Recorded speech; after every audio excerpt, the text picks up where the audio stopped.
Buenas tardes. Hoy, martes 5 de mayo del año 2026, doy inicio a la charla número 175 de Radiografía del Imperialismo Británico.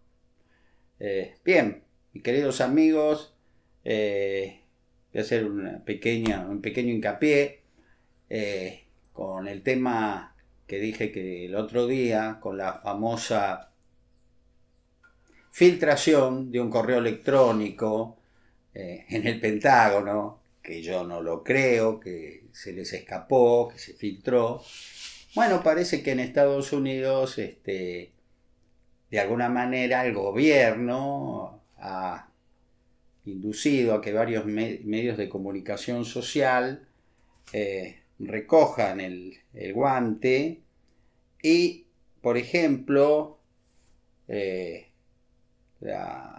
un programa periodístico muy importante, el Fox News de los Estados Unidos, afirmó que las Islas Malvinas deberían ser devueltas a Argentina. Cuando ustedes vean esto, yo no lo puedo mostrar acá, porque el teléfono no se aprecia nada, sale como una estampillita. Pero ustedes van a ver todas las cosas que se están diciendo en este momento a favor de la causa. Antonio, lo que vas a ver ahora ocurrió en el prime time de la televisión estadounidense. Fox News, uno de los programas más vistos de la televisión política de los Estados Unidos, que es The Five, 5 presentadores importantes. Y Greg Gutfeld, que es un presentador, comentarista, paso como comediante, dice esto sobre las Islas Malvinas. Si querés, escuchemos. And they didn't help out a friend. You know, as customers around the world flock to the United States for oil, what is England doing? What is Spain doing? What is France doing? I firmly believe that we should take the Falklands back, even though they weren't ours, but just to teach England a lesson. Like, you know what? Who helped them on the Falklands? And then give it to Argentina. Then give it back to Argentina. Yes, yeah. We helped England get Falklands, and they said, fuck off? No. Esto que ya te digo no es una cuestión totalmente aislada dentro de los Estados Unidos. Es una versión cada vez más escuchada y en algunos sectores que hablan de un acuerdo con los Estados Unidos o de conversaciones con los Estados Unidos para que tome partido por Argentina en una negociación con Inglaterra. Exactamente. Ya hay... Acá habla además estilo Trump, que tome. Sí, que la tome Estados Unidos y que en todo caso después se lo entregue a la Argentina. Pero muy fuerte. Esto no es un delirio de un comentarista político. No. Esto es realmente lo que se está discutiendo en Estados Unidos, que es parte de las conversaciones que tiene un sector de del gobierno argentino con el gobierno de los Estados Unidos y que tiene sentido en la lógica Trump. Esto es lo que hay que entenderlo. Tiene sentido en la lógica Trump. Porque básicamente lo que Trump está planteando es la doctrina Monroe. ¿Qué es la doctrina Monroe? Es América para los americanos. Por eso, porque además es América, es un punto clave, estratégico, geopolíticamente de América. De hecho, lo íbamos a contar, sale ayer un comunicado del Departamento de Estado diciendo: todos aquellos en el hemisferio que colaboren con alguno de nuestros adversarios, les vamos a sacar la visa. Y acá hay que entender otra cuestión, más allá de que hay una lógica por la cual Estados Unidos no tiene interés en que haya una potencia europea teniendo una colonia acá. Malvinas es clave para lo que es todo el círculo polar ártico. Trump viene señalando que se la van a pagar. Cómo los líderes europeos y sobre todo el Reino Unido no quiso colaborar en nada con toda la cuestión Oriente Medio. Trump viene diciendo, de algún modo u otro me la voy a cobrar. O sea que el tema Malvinas es algo que se viene hablando a nivel presidencial. Totalmente. Y ya tenés un cambio de postura como consecuencia de la posición política argentina, que es Israel. Israel, que históricamente era aliado del Reino Unido y que mantenía una posición de apoyo en definitiva al Reino Unido, hoy cambió su política oficial y hoy la política oficial de la Cancillería israelí es que Inglaterra debería negociar con la Argentina la cuestión de la soberanía por Malvinas. Por favor, no pongamos el champán en el refrigerador, falta mucho, pero ha sido un golpecito a la línea de flotación del imperio. Quizás ustedes también me digan, bueno, pero el otro día lo vi al rey Carlos y la reina llegar a Washington y los atendieron con mucha pompa. Sí, maravilloso. No se olviden que el 4 de julio Estados Unidos cumple 250 años de su independencia. O sea, esta era una visita programada. El rey Carlos muy simpático, fue al Congreso de Estados Unidos y habló medio haciendo broma, entonces, ay, qué divino, qué gran persona, su graciosa majestad, bueno, ese es el nombre que ellos tienen, su graciosa majestad, Pero esto no tiene nada que ver con lo otro, ¿eh? Ya les están diciendo. Las Malvinas, ustedes no tienen nada que hacer a 13.000 kilómetros de Gran Bretaña. Ustedes se tienen que ocupar, porque Estados Unidos se va posiblemente hasta retirar de la OTAN, o los va a dejar a los europeos librados a su suerte. Está muy enojado el presidente Trump y muchos estadounidenses, no solo Trump, porque no lo han ayudado con Irán. Una guerra que se ha extendido cada vez más. La situación en el estrecho de Hormuz hasta el día de hoy se está complicando, y el barril de petróleo ya vale $125. Cuando esto empezó estaba en el orden de los $80. Fíjense en el lío en el que estamos metidos, porque también nosotros estamos metidos en el lío, claro, el mundo entero, por el precio del crudo, que por otra parte a nosotros, también lo dije, nos puede venir muy bien por la producción de petróleo, de vaca muerta fundamentalmente, y el año que viene de gas envasado, que ya ha venido a comprar la Unión Europea, porque usan muchas garrafas. ¿Por qué? Porque quieren cortar los vínculos con Rusia, porque si le compran petróleo y gas a Rusia, es como una rueda infernal. Están dándole dinero al que agrede Ucrania, y ellos envían equipos militares muy caros para defender Ucrania, y bueno, es una cosa de nunca acabar. Entonces pensaron, no, hay que cortarle el flujo de divisas a Putin para que, a ver si se sienta en la mesa de negociaciones y termina su agresión contra Ucrania, ¿no? Porque si no tienen a los tanques rusos en la puerta, y eso no lo quieren tener. Así que bueno, Estados Unidos les ha dicho a los británicos, indirectamente, y cada vez va a ser más, que no tienen que hacer, que nada tienen que hacer en las Islas Malvinas, que esa área de influencia del Atlántico Sur puede ser tranquilamente manejada por un aliado, que es la República Argentina. Así que en estas horas me he enterado que hay un portaaviones nuclear cerca de nuestras costas, cerca de Mar del Plata, y fue el presidente de la nación invitado a conocerlo, a visitarlo, ¿no? Y eso es un detalle que no es poca cosa. A un portaaviones no se invita a cualquiera. Así que, vuelvo a repetir, no pongamos el champán en la heladera, pero yo me tengo que apurar a terminar esto, porque quizás, ¿quién les dice? Cuando yo lo termine, las negociaciones están súper avanzadas. Ojalá así sea, ojalá así sea. Bien, volvamos ahora a nuestro tema cronológico. Estamos en 1896, queridos amigos, con las mayores maniobras militares que se hicieron en nuestro país, porque era muy probable que tuviéramos una guerra con Chile, ¿no? Por cuestiones fronterizas, como siempre. Entonces yo les voy a proceder a leer algo que pasó y que, dentro de la gravedad del momento, demuestra la locura que siempre ha existido en nuestro país. Pero en este caso no fuimos los culpables los argentinos, sino dos grandes colectividades. Y las voy a nombrar no por orden alfabético, sino por orden numérica, por la cantidad de inmigrantes de cada país que había. Primero, los italianos. El Reino de Italia tenía en Argentina muchísimos inmigrantes. El Reino de España le seguía en orden, pero en forma lejana. Eran mucho más los italianos que los españoles. O, como les dijimos, y todavía el día de hoy seguimos diciendo, había más tanos que gallegos. Aunque no todos los italianos eran de Nápoles, los napolitanos, y no todos los españoles que estaban acá eran gallegos, había de toda España. Pero nosotros lo sintetizamos simple: los tanos y los gallegos.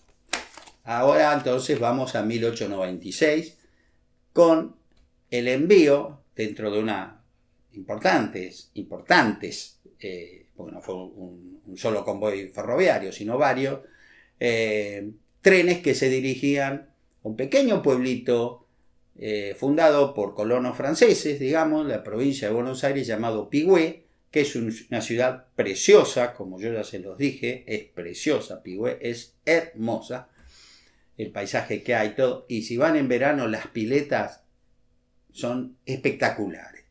Así que bueno, por las dudas les anticipo que la Municipalidad de Pigüé no subvenciona este envío.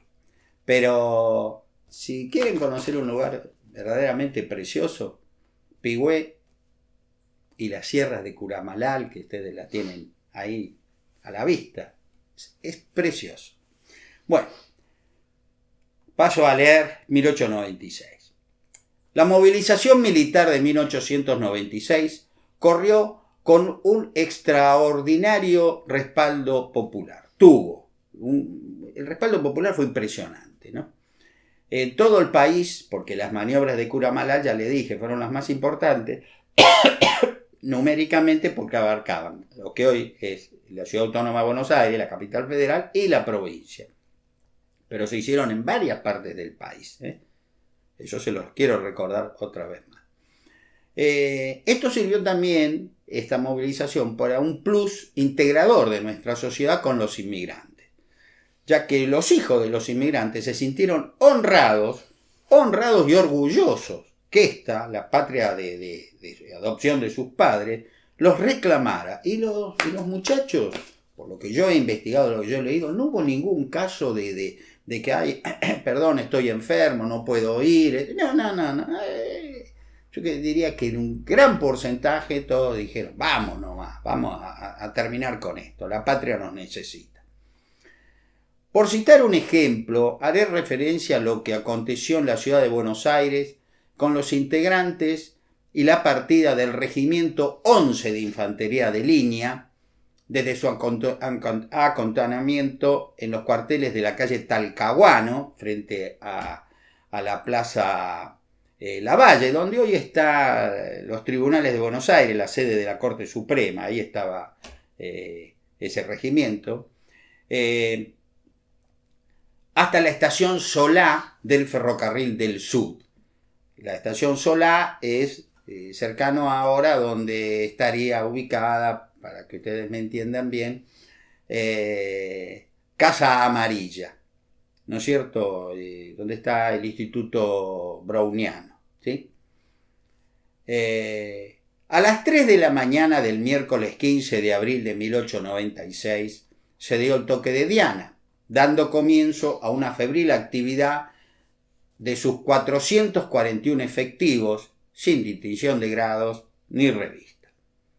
Luego de asearse, vestirse y racionar, comenzaron a cargar en los carros destinados a tal efecto los catres de campaña, mantas, sábanas y demás accesorios, pero no las carpas que se habían adquirido en Alemania, porque todavía no habían llegado por motivos ajenos a la voluntad de nuestro gobierno. A las 6:45 se tocó marcha redoblada y comenzó la salida del regimiento en columnas, con el batallón de línea número 11 a la cabeza y detrás de él los 2 batallones movilizados por orden numérico. Era un día muy frío, había llovido el día anterior y las calles de barro hicieron que el desfile fuese un tanto dificultoso. Pero eso no importó mucho a los miles de porteños que habían madrugado para despedirlos con grandes muestras de cariño y de palpable patriotismo. Sin inconveniente alguno, los soldados llegaron a la estación Solá del Ferrocarril del Sud, donde una formación compuesta por una humeante locomotora que arrastraría 37 vagones los estaba esperando, siendo el embarque rápido y sumamente sencillo, ya que cada vagón tenía marcado en los costados, en tiza, el número de cada batallón y compañía. Pese a lo inclemente del tiempo, una verdadera y alegre multitud se había congregado en la estación Solá para despedirlo.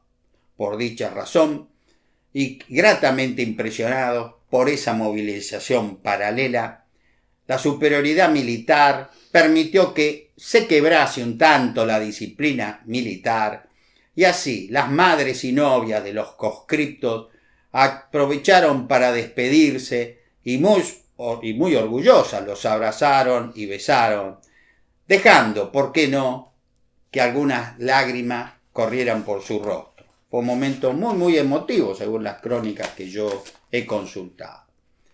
Aprovechando ese último contacto, muchas mamás, muchas novias, les entregaron paquetitos con masitas, tortas, empanadas y diversas confituras que habían preparado para la ocasión, mientras sus padres les obsequiaron cigarrillos, pues ya eran hombres. Una banda tocó Diana anunciando la partida del convoy, lo que fue respondido por la histórica banda del regimiento número 11. Este regimiento, al mando del coronel Juan Gregorio de las Heras, cruzó los Andes a órdenes del general José de San Martín en enero de 1817. Estaba a órdenes del coronel Juan Gregorio de las Heras, como acabo de decir, y cruzaron por el paso de Uspallata. Se distinguieron en las batallas de Chacabuco, en el desastre de Cancha Rayada, gracias a la serenidad de las Heras. El regimiento 11 se retiró en perfecto orden y a él se fueron acoplando todos los dispersos de la sorpresa en Cancha Rayada y volvieron a batirse con un valor reconocido por los propios y los enemigos, los realistas en ese caso, porque era un regimiento verdaderamente muy, muy importante. Eran gallos de pelea.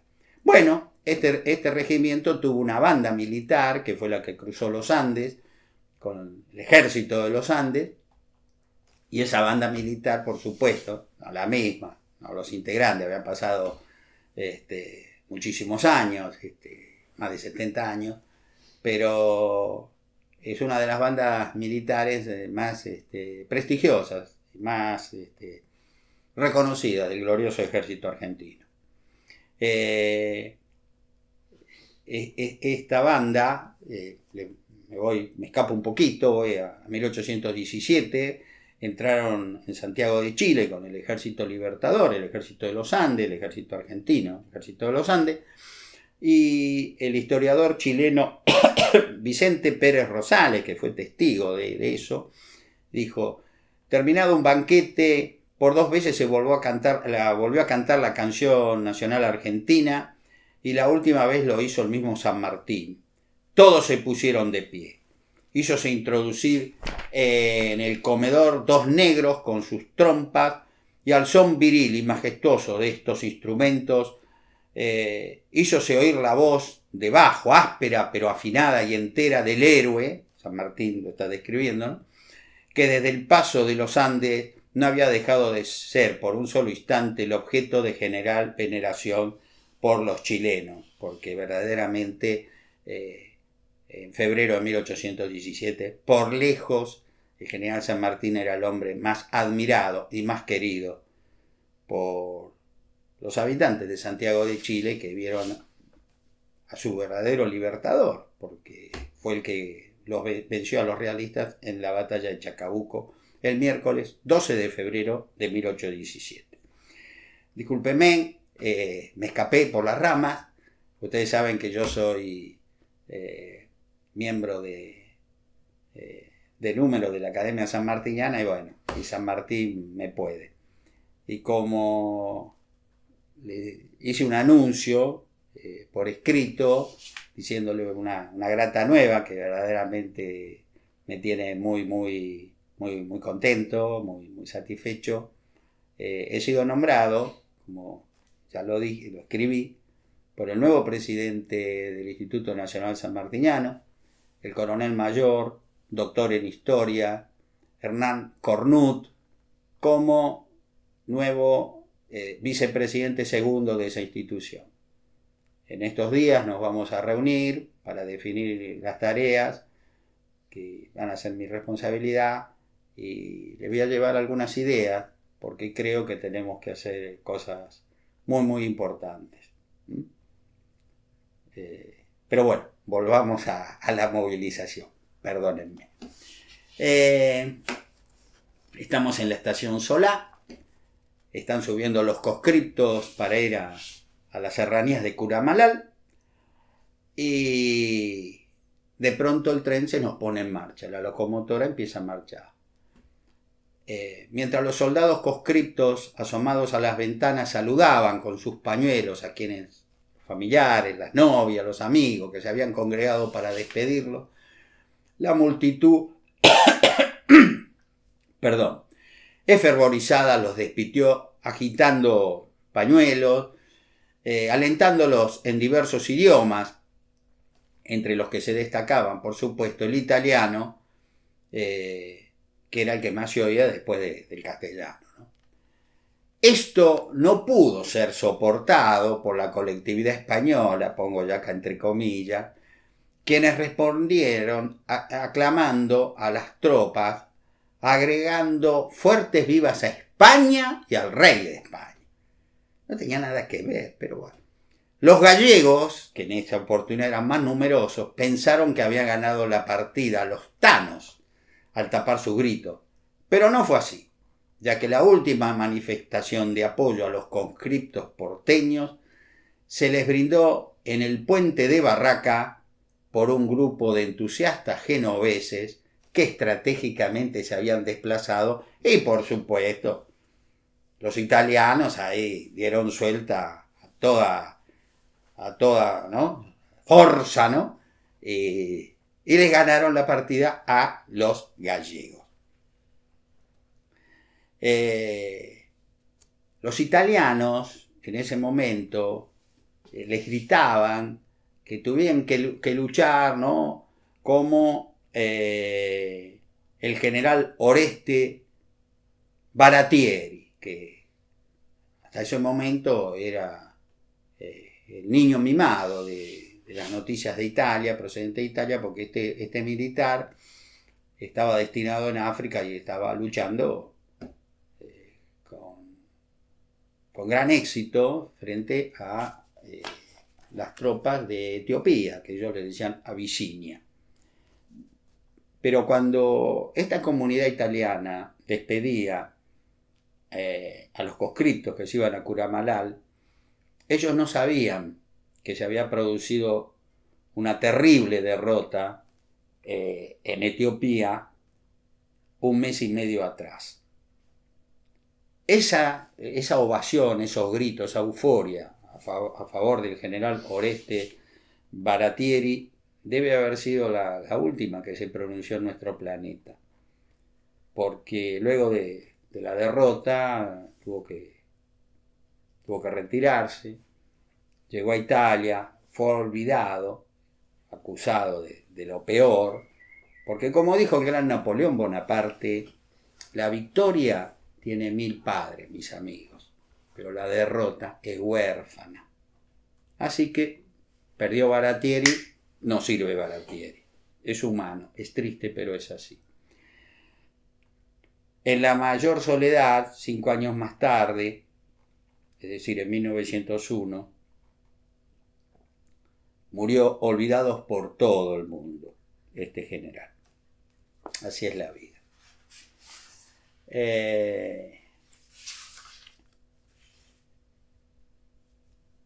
En esos tiempos, yo me voy a referir a un hecho que pocos de ustedes quizá conozcan. Teníamos una gran pica entre italianos y españoles. La cosa que hoy nos mueve a risa, si se quiere, una cosa que no puedo creer, era, no vaya a ser que la hija de un matrimonio de inmigrantes italianos o gallegos o españoles se me fuera a poner de novio con un muchacho hijo de españoles o hijo de italianos. Ah, no. Las hijas de los italianos se tienen que casar con un hijo de otros inmigrantes italianos y otro tanto con los españoles. Esto duró bastante tiempo, ojo. Los matrimonios mixtos, digamos, entre españoles, descendientes de españoles e italianos, llevó un tiempito. Es más, en las fiestas patrias, donde ellos iban al colegio, se agrupaban, por ejemplo, iban a una escuela y se agrupaban los padres de los alumnos españoles y los padres de los alumnos italianos, que eran argentinos, por supuesto. Y el problema venía cuando se cantaba el himno nacional. ¿Cómo va a haber problema porque se cantaba el himno nacional? Y sí. El himno nacional argentino, que es una belleza, una hermosura, por lo menos para mí, yo lo siento así, es un himno de guerra. Es posiblemente como la Marsellesa. La Marsellesa es un himno guerrero, ¿no? De pronto dice, no lo veis, que se acercan hacia nosotros, degollando a nuestros hijos y compañeros, degollarnos, file, nos compañe, ¡epa! Pero el himno nacional argentino era peor, porque describía lugares, épocas, sometimientos, ¿no? Entonces era una cosa muy, muy, muy brava. Yo acá hice un resumen, esto yo ya lo expliqué en su momento, seguramente en el primero o segundo año de esta charla, y le puse a este recuerdo la historia del escudo nacional, del himno nacional argentino. Le quiero decir que el himno nacional argentino, acá cuento cómo fue que Vicente López y Planes se inspiró, ¿no?, en una obra de teatro, ¿no? Y como él ya estaba trabajando en un tema que un poco le había encargado la Asamblea del año 13, le fue un poco más fácil hacerlo. El himno nacional argentino es muchísimo más largo. Ahora yo se lo voy a, no a leer, no me voy a poner de pie a entonarlo, sino lo voy a leer, ¿no? Pero es un himno, vuelvo a repetir, guerrero. Y como estábamos en guerra con España, Vicente López y Planes no escatimó nada. Puso toda la carne en el asador porque teníamos que levantar a la población en guerra contra el Imperio Español.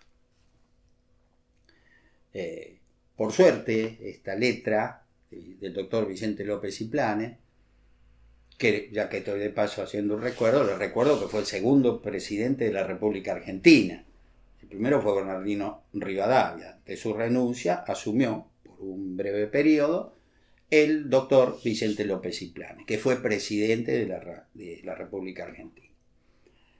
El Estado argentino siempre fue mal pagador. Y si no, fíjense lo que le pasó al autor de la música, de la hermosa música que tiene nuestro himno nacional, que no es otro que Blas Parera, el maestro Blas Parera, que en octubre, el 2 de octubre de 1813, le reclamó al gobierno 2 puntos que le pagasen por la composición del himno patriótico original o grande orquesta con violines, violas, flauta, fagotes, trompas y contrabajo, como también por la enseñanza de los niños cantores. Total, 100 pesos. Su importancia, la importancia del himno en la guerra de la independencia fue tremenda. Nuestro himno se cantó en todos los frentes de combate en que luchamos contra los españoles, ¿no? Fíjense lo que les voy a leer. Esta cita es de un gran autor argentino, un gran historiador, el doctor Gustavo Gabriel Levene, sobrino del gran Ricardo Levene. La solidaridad continental que el himno proclamaba mereció, a su vez, una recíproca repercusión en Sudamérica. El himno argentino se entonaba con popular emoción más allá de las fronteras argentinas, más allá del territorio que pisaron los soldados de San Martín, que San Martín llegó hasta el Perú.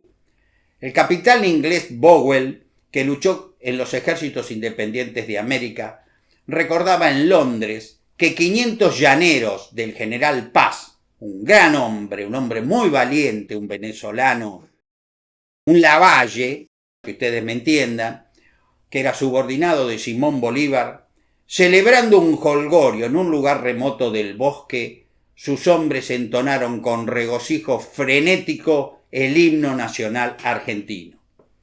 Y en 1822, en una fiesta en el Istmo de Panamá, entonces integrante de Colombia, los pobres negros cantaban el himno nacional argentino con cuyo grito sagrado de libertad, libertad, libertad, celebraban otro jolgorio cantando el himno nacional argentino con el que estaban sobradamente identificados. Así que, si no recordaban esto, nunca es tarde para hacerlo. Porque el himno nacional argentino, uno de los símbolos patrios, merece ser recordado. Pero ahora les voy a leer, espero tener tiempo para hacerlo. Acá Nachito me está diciendo tengo 10 minutos, así que lo voy a leer. No lo voy a cantar, tendría que ponerme de pie, lo tengo que leer. Oíd mortales el grito sagrado, libertad, libertad, libertad. Oíd el ruido de rotas cadenas, ved del trono a la noble igualdad. Y ahora la parte que no se conoce, o casi que pocos conocen o recuerdan. Se levanta a la faz de la tierra una nueva y gloriosa nación, coronada a sus 100 de laureles y a sus plantas rendido un león. El coro dice, sean eternos los laureles que supimos conseguir, coronados de gloria vivamos, o juremos con gloria morir. Ahora, varias estrofas que ustedes no conocen, o muchos de ustedes, perdón, me rectifico, que muchos de ustedes no conocen. De los nuevos campeones los rostros, Marte mismo parece animar. La grandeza se anida en sus pechos, a su marcha todo hacen temblar. Se conmueven del Inca las tumbas, y en sus huesos revive el ardor, lo que ve renovado a sus hijos, de la patria el antiguo esplendor. Pero sierras y muros se sientan retumbar con horrible fragor, todo el país se conturba con gritos de venganza, de guerra y furor. En los fieros tiranos la envidia escupió su pestífera hiel, su estandarte sangriento levantan, provocando a la lid más cruel. ¿No lo veis sobre México y Quito arrojarse con saña tenaz, y cual gimen bañadas en sangre Potosí, Cochabamba y La Paz? ¿No lo veis sobre el triste Caracas, luto y llantos y muerte esparcir? ¿No lo veis devorando cual fiera todo pueblo que logran rendir? Y entonces otra vez el coro. A vosotros se atreve, argentinos, el orgullo del vil invasor. Vuestros campos ya pisa cantando, tantas glorias hollar vencedor. Mas los bravos que unidos juraron la feliz libertad sostener, a esos tigres sedientos de sangre, fuertes pechos sabrán oponer. El valiente argentino a las armas corre ardiendo con brío y valor. El clarín de la guerra cual trueno en los campos del sur resonó. Buenos Aires se pone a la frente de los pueblos de la ínclita unión y con brazos robustos desgarran al ibérico altivo león. San José, San Lorenzo, Suipacha, ambas piedras, Salta y Tucumán, la colonia y las mismas murallas del tirano en la banda oriental. Son letreros eternos que dicen, aquí el brazo argentino triunfó, aquí el viejo opresor de la patria su cerviz orgullosa dobló. La victoria del guerrero argentino con sus alas brillantes cubrió, y azorado a su vista el tirano, con infamia la fuga se dio. Sus banderas, sus armas se rinden por trofeos a la libertad, y sobre alas de gloria iza el pueblo trono digno a su gran majestad. Desde un polo al otro resuena de la fama el sonoro clarín, y de América el nombre enseñado les repite, mortales, oíd. Ya su trono dignísimo abrieron las provincias unidas del sur, y los libres del mundo responden al gran pueblo argentino, salud. Como ustedes ven, mis amigos, nosotros solo entonamos una breve parte del himno nacional. ¿Por qué? Acá yo pongo. He procedido a transcribir la versión original de 9 cuartetas en color azul y en negro la parte que se canta actualmente, de acuerdo a lo establecido en el decreto del Poder Ejecutivo Nacional del viernes 30 de marzo de 1900, cuya historia paso a narrar a continuación.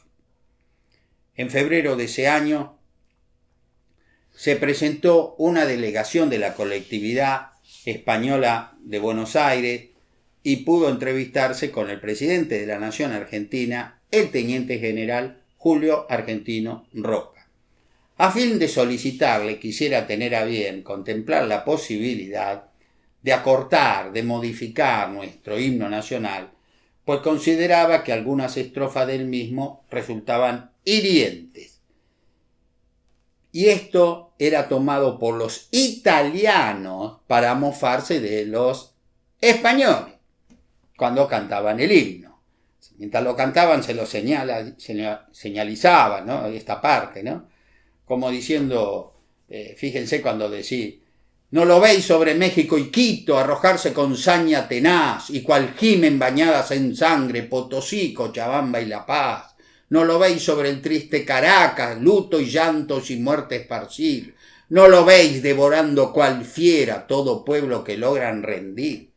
Imagínense en un colegio, en una plaza, un acto patriótico y entonar esto. Terminaba como esto, en una trifulca, terminaban a trompadas, palazos. Era increíble, la policía estaba esperando que se movieran para imponer el orden. Estas burlas, como yo pongo acá, terminaban en eso, en esa locura. Entonces, Roca, al despedirse, un hombre muy inteligente, y me imagino, se habrá quedado mirando el petitorio y todo eso, y dijo, bueno, la verdad que tienen razón. Por eso, luego de abocarse seriamente con el gabinete a ver cómo podían solucionar el tema, se llegó a la conclusión que era válido el reclamo. Y por ese motivo se firmó el siguiente documento. Ministerio del Interior, Buenos Aires, marzo 30 de 1900. Considerando que el himno nacional contiene frases escritas con propósitos transitorios, las que hace tiempo han perdido su carácter de actualidad, que tales frases mortifican el patriotismo del pueblo español y no son compatibles con las relaciones internacionales de amistad, unión y concordia que hoy ligan a la nación argentina con España, ni se amortizan con los altos deberes que el preámbulo de la Constitución impone al gobierno federal de garantizar la tranquilidad de los hombres libres de todas las naciones que vengan a habitar nuestro suelo. Que, por aquel motivo, en diferentes épocas y especialmente en los últimos años, se han producido manifestaciones que han llamado la atención del gobierno, pidiéndoles que se conserve la música actual del himno nacional y se modifique el texto de alguna de sus estrofas. Que si bien esto no es posible, porque el Poder Ejecutivo no puede alterar el texto oficialmente consagrado por una legislación, entra en sus facultades determinar cuáles sean las estrofas del mismo que deben cantarse en los actos oficiales y festividades nacionales, desde que al respecto no hay disposición legal alguna. Que, sin producir alteración en el texto del himno nacional, hay en él estrofas que responden perfectamente al concepto que universalmente tienen las naciones respecto de sus himnos en tiempos de paz, y que se armonizan con la tranquilidad y la dignidad de millares de españoles que comparten nuestra existencia, las que pueden y deben preferirse para ser cantadas en las festividades oficiales, por cuanto respetan la tradición y la ley, sin ofensas para nadie. El presidente de la República, con acuerdo de ministros, decreta, artículo 1, en las fiestas oficiales o públicas, así como en los colegios y escuelas del Estado, solo se cantará la primera y última cuarteta y el coro de la canción sancionada por la Asamblea General Constituyente del 11 de mayo de 1813. Artículo 2. Comuníquese, publíquese e insértese en el Registro Nacional. Julio Argentino Roca, Felipe Joffre, José María Rosa, Emilio Civit, Manuel García Meirú, Luis María Campos, Martín Rivadavia. Y con esto, mis amigos, les he recordado porque nosotros solo entonamos una breve parte del himno nacional, porque verdaderamente, si lo entonáramos totalmente, sería injurioso para la colectividad española y, por supuesto, para el Reino de España en la actualidad. Así que me he permitido hacer esta separata, que como ocurrió, por suerte muchos de ustedes me pidieron el trabajo, con lo anterior sobre que Estados Unidos estaría presionando a Gran Bretaña para que se siente en la mesa de negociaciones seriamente para la devolución de las Malvinas. El que quiera pedir la historia del himno nacional, con gusto, solo me mandan su correo electrónico y se los hago llegar en lo inmediato. Y queridos amigos, con esto doy por terminada la charla. En la próxima vamos a volver. Ya vamos a estar en la hermosa sierra de Curamalal, con el frío invernal, el espantoso frío que había en ese momento, y para que ustedes vean cómo se desarrolló la famosa maniobra de la primera conscripción del ejército argentino en 1896, la más importante, porque les repito, hubo maniobras en diferentes provincias. Nada más, si Dios quiere, nos veremos el próximo martes. Tengan ustedes muy buenas tardes.